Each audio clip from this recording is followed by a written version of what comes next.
दे जिहेतु बर' थुनलाइ आफादनि 65थि बोसोरसालि जथुम्माया सानसेल'सै जोंनि गेजेराव दा नोंथांमोना हारिमु बिथिंनि दायथ' मोनदों मा तालिमखौ सोलोंनाय जादों दासिमाव?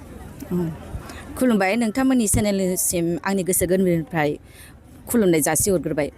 दा जोंहाथ' बिराद खस्थ'नि गेजेरजों गथ'फ्रा खस्थ' खालामै दा दिनैसिमाव पारफेक्टआनो जाबाय मोसानाया।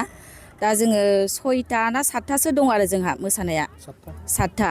दा बेयाव जोङो मोसाग्लांनाय दङ आरो दाउस्रि देलाय आरो बारदै सिख्ला बागुरुम्बायाथ' थाखागोनानो जोंहा आरो रोनसोन्द्रि दङ आरो सा गोलाव दङ आरो ना गुरनायबो दङ जोंहा।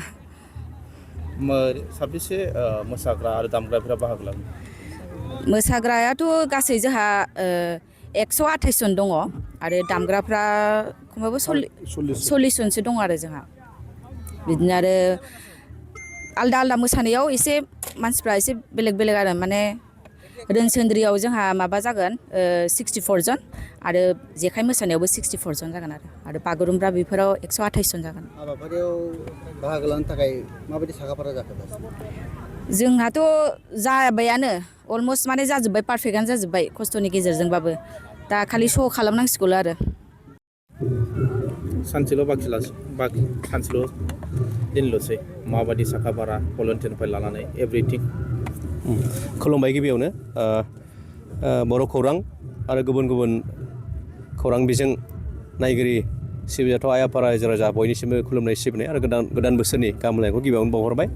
नोंगौ चिरां जिल्लानि सिङाव थानाय बिजनि बरलावगाव थेंफाख्रि फोथाराव फैगौ 9, 10 आरो 11 जानुवारि 2026 थामहिनबा गाबोन सानसेनि उननिफ्राय बर' थुनलाइ आफादनि 65थि बोसोरसालिया जथुम्मा खुंफुंजानो थांगासिनो दं। दा बेवहाय भलन्टियार साब कमिटि हिसाबै जोङो मोननै बाहागो थायो भलन्टियार साब कमिटिनि सिङाव हाबाफारि हिसाबै। दा बेवहाय जोंहा स्पेसियेल भलन्टियार थामहिनबा पेरेड गेलेनाय आरो गुबुन मोनसे जेनेरेल भलन्टियार। दा बेवहाय भलन्टियार साब कमिटि हिसाबै जोङो गासै 180 हौवासा हिन्जावसा जयै पेरेड जे प्रिपारेसन बा साखाफारा बियो दिनै 99 जौखोन्दो महर मोनफैबाय, दिन्थिनो हानाय मोनसे अबस्थायाव दिनै जोङो दङ। बेनि अनगायैबो जोंहा बिजनेनि सिङाव थानाय गासै 14 दालाइ एबसु दं जोंहा। बे दालाइ एबसुनि सिंनिफ्राय गासै माखासे high school, higher secondary, college बेवहाय जोङो जेनेरेल भलन्टियारनि थाखाय गासै 300 थागथियारि खालामनाय जादों। दा बिथांमोनाबो बाहागो लाफैगोन। दा दिनैनिफ्राय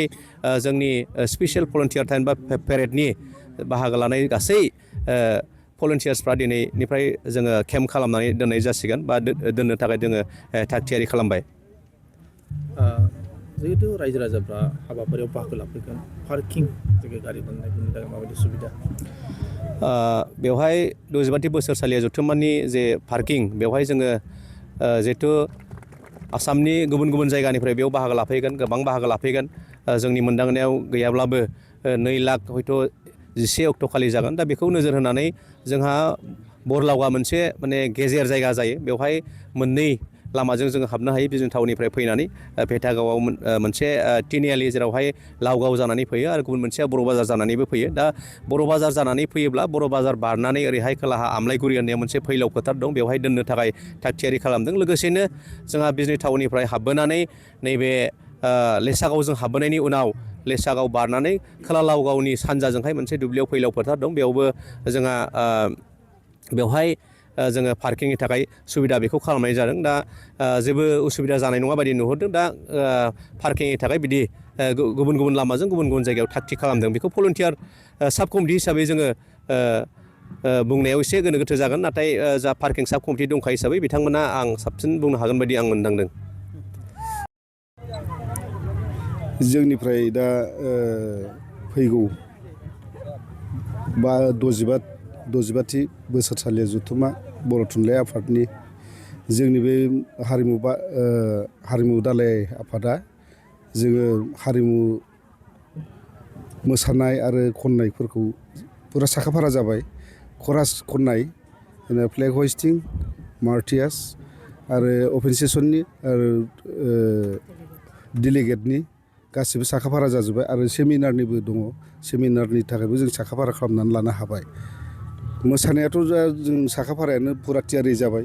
जों दिनै लास्ट प्रेक्टिस होनानै गाबोननो जोंनि प्रेक्टिसखौ नायफामनायल' जासिगोन पेन्डेलाव मोननै पेन्डेलाव जोङो ट्राइ खालामसिगोन दिनै